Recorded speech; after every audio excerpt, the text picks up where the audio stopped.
Now that Bud is retired, Sebastian is trying to trick the fans, saying that he knows he would have beat Bud at 154. And the reason why he's doing that is because he knows Bud is retired. Bud ain't coming back. And Bud's last fight was at 168. So it would actually be detrimental for Bud to come back and drop down to 154.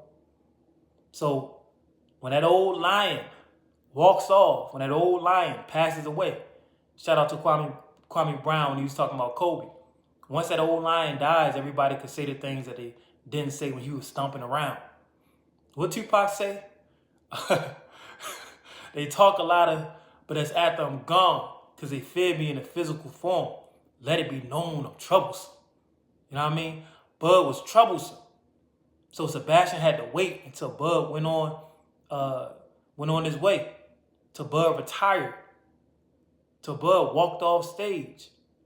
Now Fundora's in the limelight, and he trying to trick the fans, but he can't trick me. You had a chance to fight Bud. Bud sent you an offer. You didn't take it.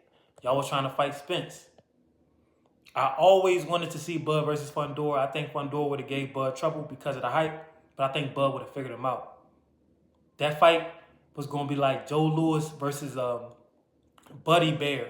You know, just watching a great offensive fighter with power and counterpunching ability battle against somebody that's way bigger than him. It's always interesting to see how these guys go about dismantling people with those freak genetics. Because once you get to that level, you're going to run into freaks like that. But the IQ is what separates the good from the great. And Bud had the IQ. So that's a fight that I really wanted to see. More than Bud and Boots, more than Bud and Canelo.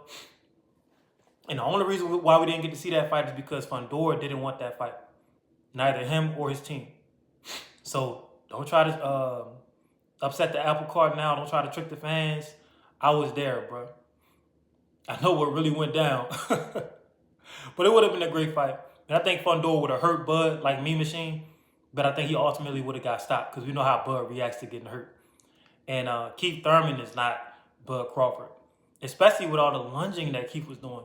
Keith did a lot of lunging. Bud doesn't do that.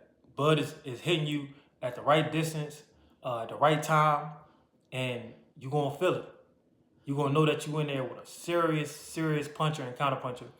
And Bud is going to dictate the pace. You're not just going to walk him down. That's what was happening to Keith. Keith, at certain points, was getting walked down. So, Bud Crawford versus Sebastian Fundora, fantasy matchup. Who y'all got? I'm going with Bud out the mud, man. But y'all let me know what y'all think.